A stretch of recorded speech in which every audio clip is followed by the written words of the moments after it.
Nos acompañan hoy de nuevo en Sin Distancias Teresa Oñate, Antonio García Santesmases y Francisco José Martínez, que son catedráticos de Filosofía en la UNED, para continuar con la conversación que iniciaron el viernes pasado con Jacobo Muñoz Veiga, que es catedrático emérito de Filosofía de la Universidad Complutense de Madrid.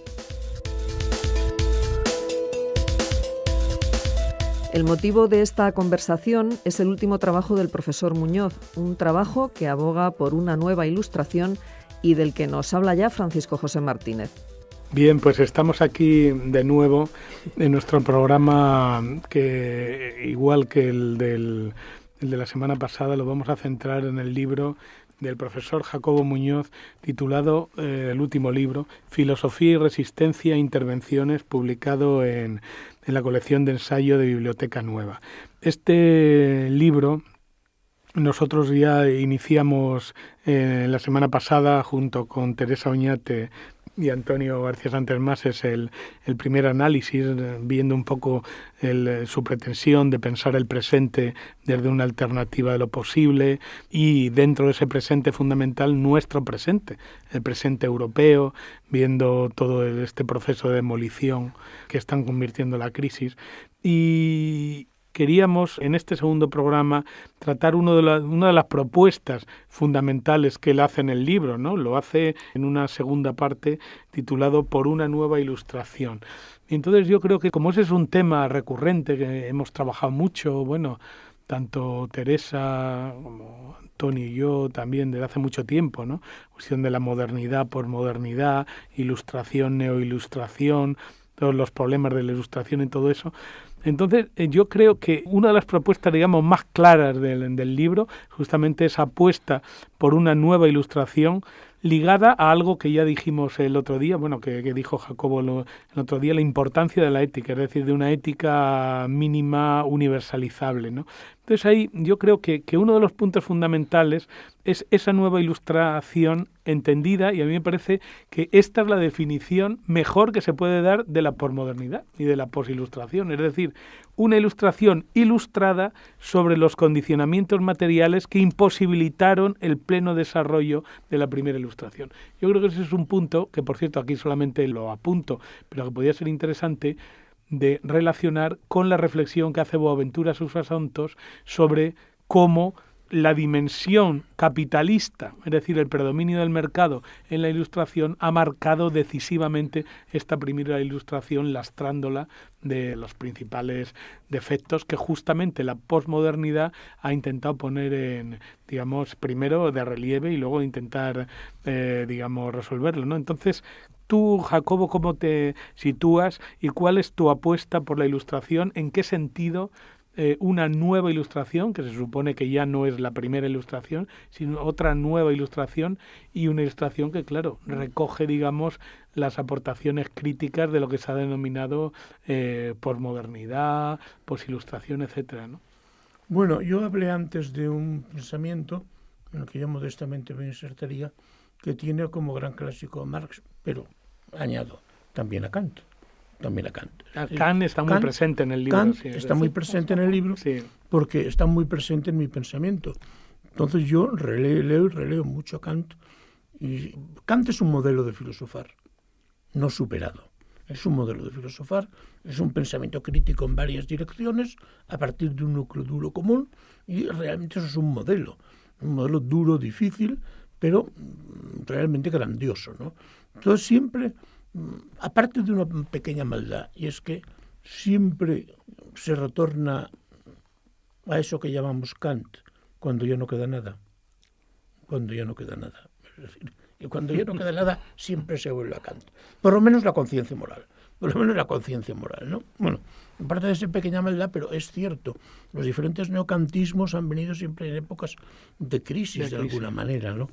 Bueno, pero yo constato que el programa ilustrado de Kant es, claro, el gran programa civilizatorio que ha ofrecido el curso de la civilización occidental, pues a partir de la Revolución Francesa.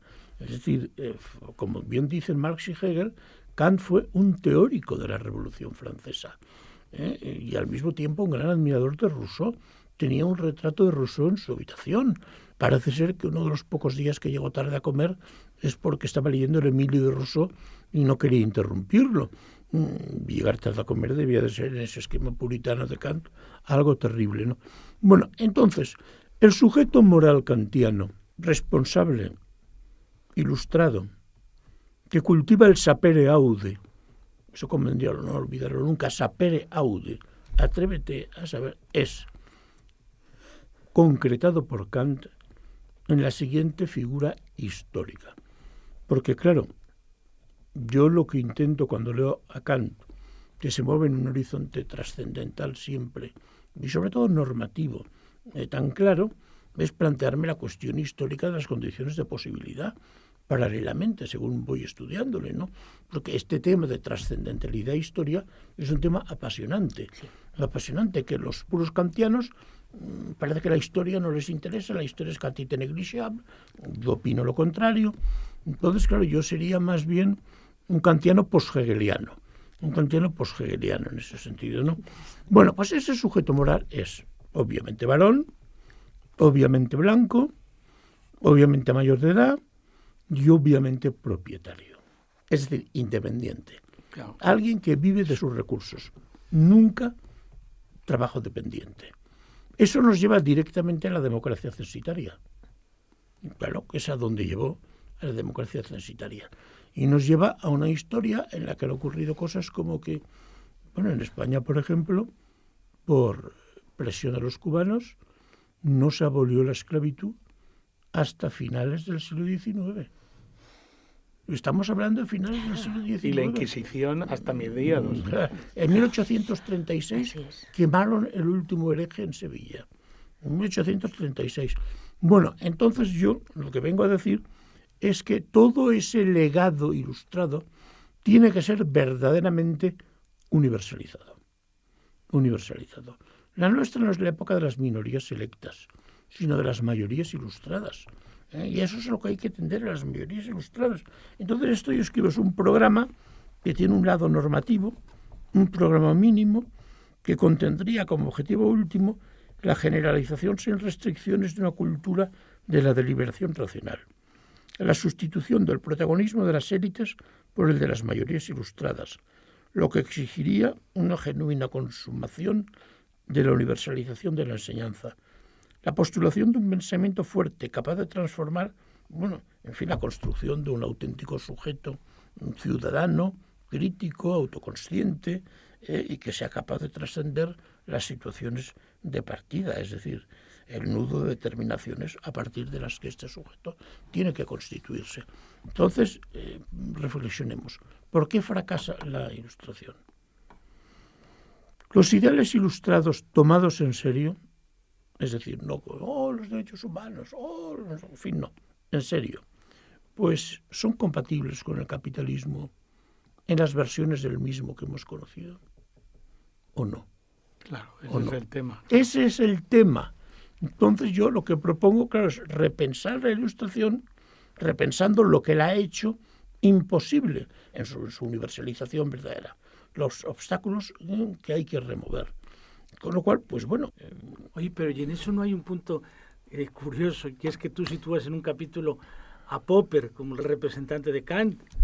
Es decir, sí, porque Popper te diría que sí que es compatible con el capitalismo, que gracias que hay capitalismo y hay libre mercado y hay iniciativa, recogería lo de Hayek, que no se cae en la servidumbre, no se cae en el totalitarismo, hay una sociedad abierta.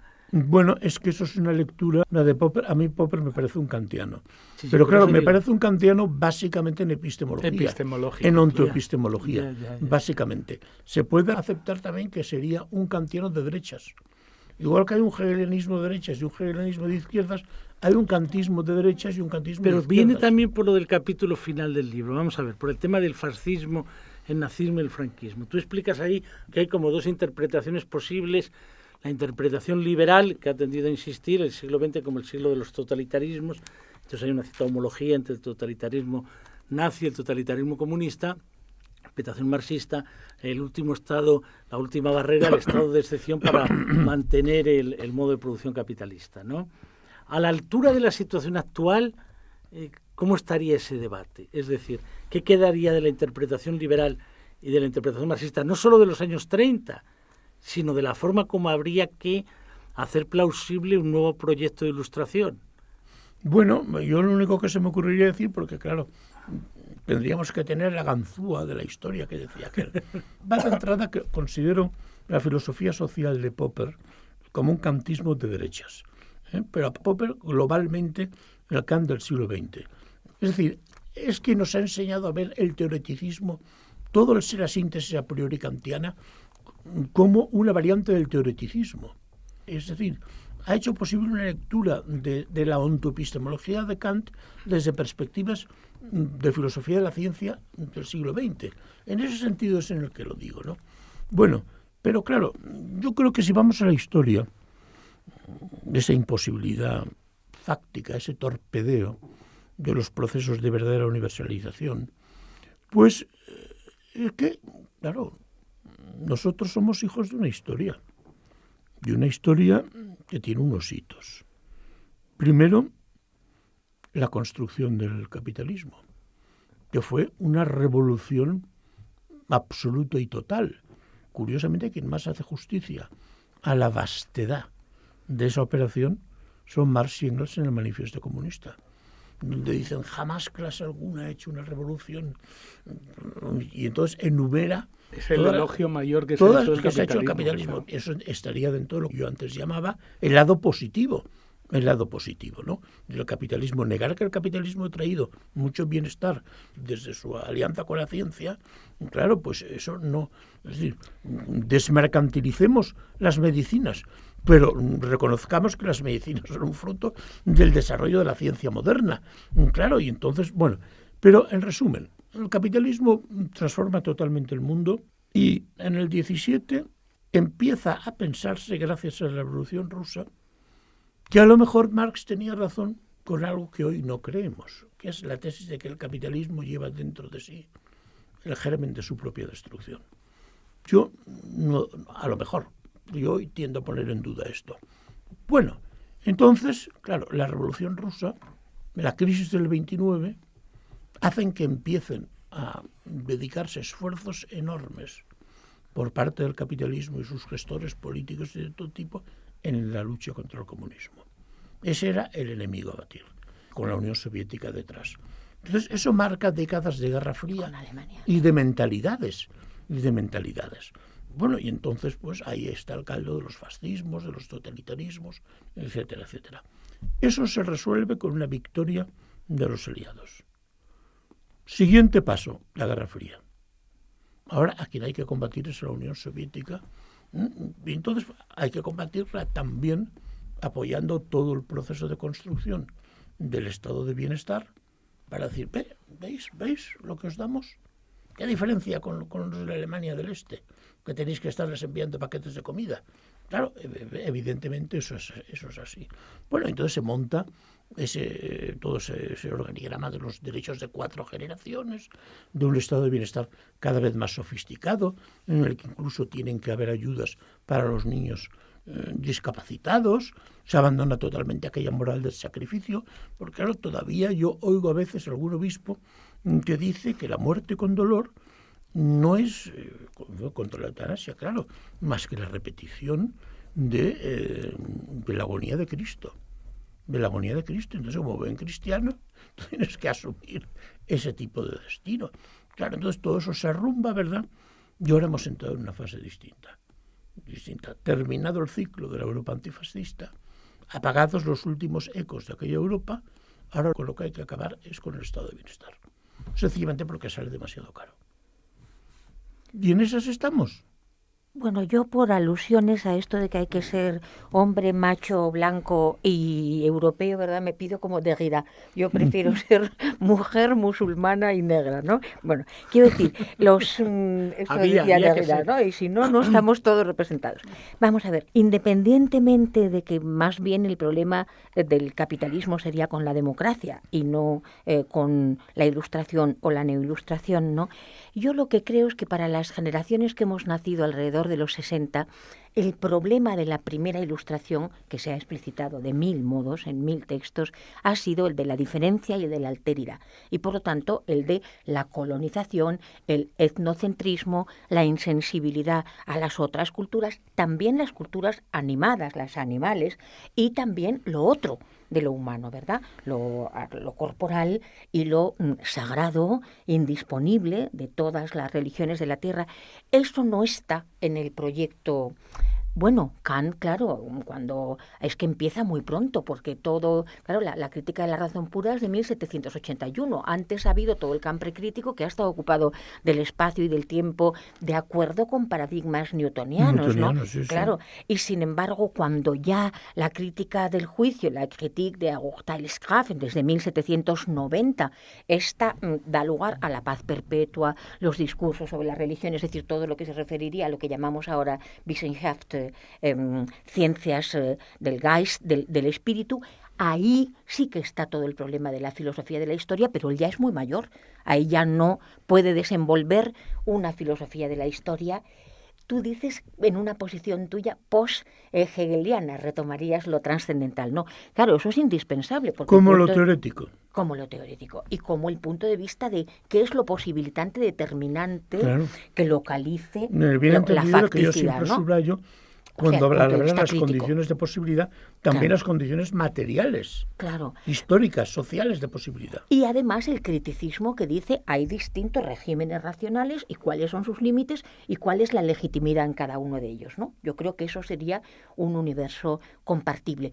Pero claro, la ilustración que continúa a Kant, que no es desde luego la de Hölderlin, sino más bien la hegeliana o la fichteana o la de Schelling, esta se hace puramente etnocentrista y confunde entonces esa historia universal de la humanidad con su propio proceso civilizatorio colonizador. ¿Qué crítica hay que hacer a eso y qué crítica hace tu libro a eso? Vamos a ver, yo no niego quizá que el conflicto frontal puedas verlo como un conflicto capitalismo-democracia. Pero lo que pasa es que cuando yo hablo de democracia estoy metiendo la democracia en el programa ilustrado, como una parte esencial del programa ilustrado. Entonces, exigir la universalización del programa ilustrado es exigir la universalización de la democracia. Entonces, claro, como yo leí el otro día Habermas y su grupo, aún pensaban que la Constitución alemana podía permitir un paso hacia una democracia socialista, digámoslo así, hacia una democracia social. Pensaban que eso era posible. Luego se dieron cuenta, evidentemente, de que no. Pero, claro, pues ahí está ese gran obstáculo, y ese es el obstáculo que habría que remover. Luego, en cuanto a todo lo demás que dices tú, bueno, pues me parece muy bien. Yo, claro, creo que se puede aprender mucho de Hölderlin, por ejemplo. Es evidente. Entonces, ya te recordaba, yo estoy ahora terminando un libro que se llama El ocaso de la mirada burguesa, que en el capítulo de Hölderlin contrasto el saint-simonismo y el expansionismo goetheano, bueno, que era una cosa tremenda, ¿no? El expansionismo goetheano, con un Hölderlin que ya se da cuenta de que eso lleva a la catástrofe, entonces recurre a un viejo tic de los griegos, que era la resacralización de todos los fenómenos de la vida, que entonces pasa por deificar estos fenómenos. Entonces el Egeo pasa a ser un dios, las montañas pasan a ser dioses, etcétera, etcétera. Pero bueno, esos son problemas de una evolución que por otra parte también tendríamos que distinguir entre ilustraciones, porque ha habido varios tipos de ilustraciones, no es lo mismo la alemana que la francesa o que la inglesa. Todo esto simplifica un poco. Claro, no se puede decir todo al mismo tiempo. Pero en fin, mi argumento es que esa nueva ilustración, con las transformaciones socioeconómicas que conllevaría, es la única salida. Pero ¿y en eso qué papel jugarían los intelectuales? Porque en el libro hay todo un momento sobre la reflexión sobre el papel de los intelectuales. Lo digo por todo el tema de en qué medida son más que minorías selectas, mayorías ilustradas. Porque las mayorías ilustradas exigen todo un proceso de educación, de ilustración, todo el papel que juega, por ejemplo, por la propia idea republicana, de ciudadanía, etcétera. Pero claro, ahí jugaba un papel determinados intelectuales y ahí tiene interés el momento que tú te refieres a Russell, a Sartre, a la posición de Bourdieu. ¿Eso ahora cómo está? Porque claro, si por un lado decimos que es una etapa de incertidumbre, de inseguridad, de que las certezas han venido abajo, pero bueno, tendrá que haber analizadores sociales de por qué se han venido abajo, de por qué no hay certezas, de por qué no hay garantías. ¿Y eso quién lo hace? ¿Lo hacen ya los sociólogos? ¿Ya no lo hacen los intelectuales? ¿O qué tipo de intelectuales? Yo creo que eso arranca de un pecado original, y es el silencio atroz respecto de la caída de la URSS. Vamos a ver. ¿Quién ha analizado ese proceso y lo que ese proceso ha significado? Porque claro, tú me has citado una serie de intelectuales, bueno, esos que yo cito también, que de alguna manera eran intelectuales comunistas, entre comillas, con todas las diferencias que tú quieras, ¿no? Pues que desde luego eran muchas. Russell obviamente no era comunista, pero era un socialista radical, y así sucesivamente. Caído aquello y destruido eso, comienza una era de incertidumbre y una era de perplejidad en la que yo creo que estamos todavía. Es decir, eso ha tenido su punto culminante hasta el comienzo de esta crisis. Pues el comienzo de esta crisis, claro, ha hecho ver que con la caída del muro, pues no se acababa el cuento, sino que no entrábamos en jauja.